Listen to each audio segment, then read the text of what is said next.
Bismillahirrahmanirrahim. Mr. Chairman of today's event, ladies and gentlemen, my party colleagues, friends from the international community, and most importantly, all family members of victims subject to enforced disappearance and extrajudicial killings who are participating in today's program. Assalamu alaikum and good evening to you all in Dhaka. Today, 10th December, marks the UN designated International Human Rights Day. I take this opportunity to pay tribute to all those human rights activists and organizations who work to make the world a better place and break it free from the hands of injustice.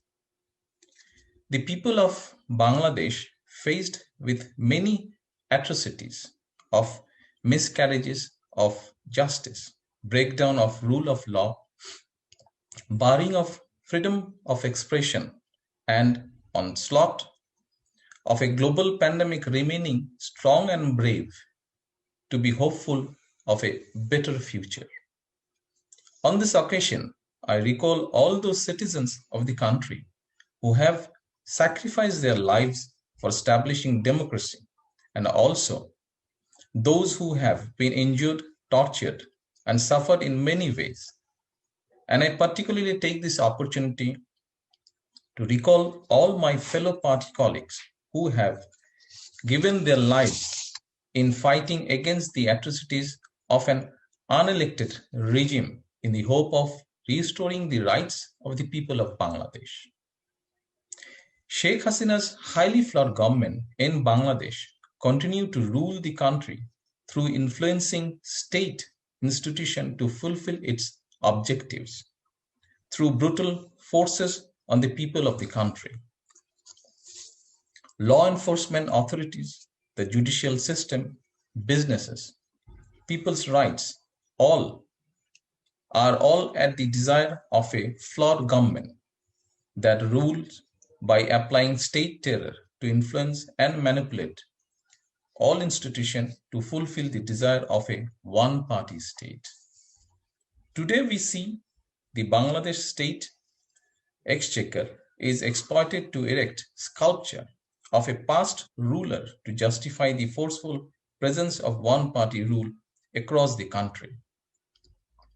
Yet the state fails to provide any kind of social protection to those who need it most in this pandemic.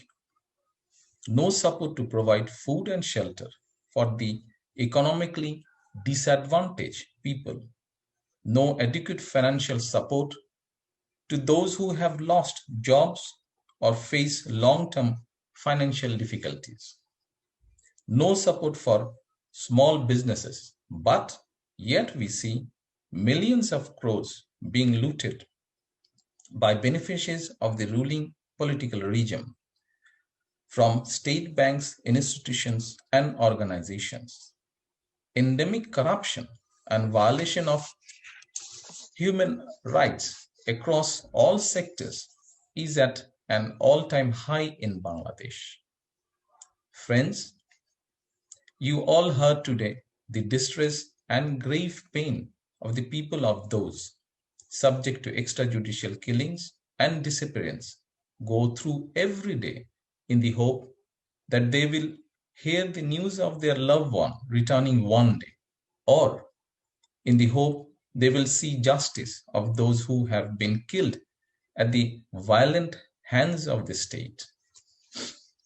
I'm grateful to Bangladesh Nationalist Party's Human Rights Committee for this timely publication, highlighting systematic violation of rights under state influence in the country.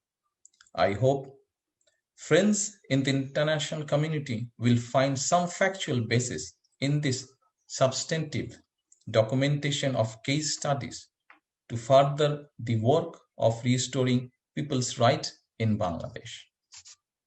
In today's world, it is not good enough for political parties and governments to continue business as usual and turn a blind eye to human rights.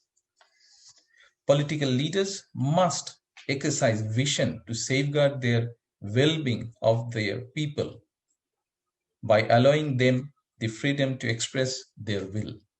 A renewed pledge to commit to reforming legislation is required to incorporate inclusive right in a country that is fit for purpose. The root cause of the sharp demise of human rights in Bangladesh resides in the dismantling of the electoral process and thus people's right to democratic franchise. Friends, together we must raise our voices nationally and internationally to restore the democratic process and human rights in Bangladesh. Thank you all again for taking the time to attend this event, and I wish you all well and every success in your endeavor to make the world a better place. Thank you.